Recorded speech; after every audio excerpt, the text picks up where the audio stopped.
Hello, this is Galen Martling. I'm here showcasing Unity Stamp Company, and I am going to make 4 coordinating Mother's Day cards. I am switching out the colors and stamping, but using generally the same design for all of them. I'm showing how I can get 4 cards done in a very short period of time. So for the stamping, I'm using Unity's Simple Mother's Day stamp onto vellum. That was pre-stamped and trimmed, ready to go on the front of the cards. Then I'm also using Winsomeness.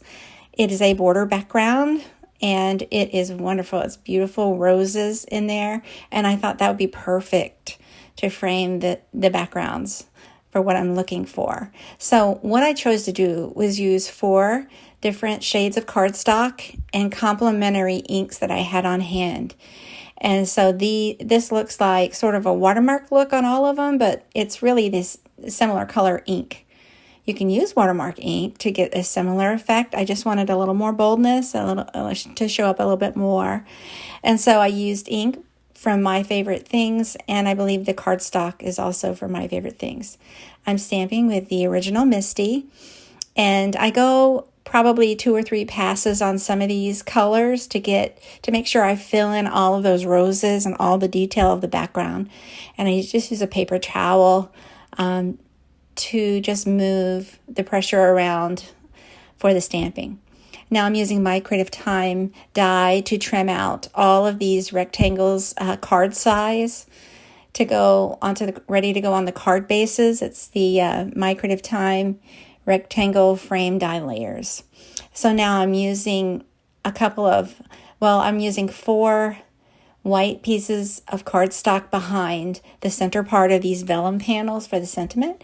And I'm using clear double-sided tape right over the Happy Mother's Day, just small amounts of double-sided tape there to adhere that vellum onto the white cardstock.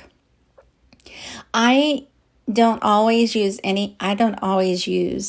something behind the vellum. I most likely just stamp and place the vellum right over whatever panel I'm using.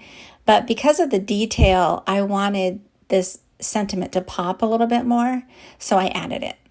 And then I trimmed some lace and added that for additional accent for each of the cards. I just adhered that with the same clear, flat, double-sided tape. And then I just move it around to the back and do that for all of the cards. And so this is going to create a real feminine look. And it's great for Mother's Day, especially these roses in the background. I just love it. And so now I go ahead and I'm using a lot more tape. I'm taping. You could glue also these panels onto your prepared and scored card base. And so I just go ahead, I'm not going to do the same for all of them. I'll just show you how I tape the back and place them right onto the front of my card base. And so it's so pretty. It leaves a little white edge the way I had the panel trimmed there. And then I use foam tape for the Happy Mother's Day sentiment panel. It pops up a little bit and gives the card a little bit of dimension. So to adhere the little hearts, I use Gina K Designs Connect glue, and it has a smaller tip there, and I like that for adhering things that are small, like gems or embellishments. And so I use tweezers to place some gold glitter hearts that I die cut with just some heart dies that I had. And this is a set. It's so easy to do, and it's so pretty. It looks so much prettier in person. I hope you give it a try and share what you make. And I hope you take a moment to subscribe to my channel. Thanks so much for watching, and I hope you have a very good day.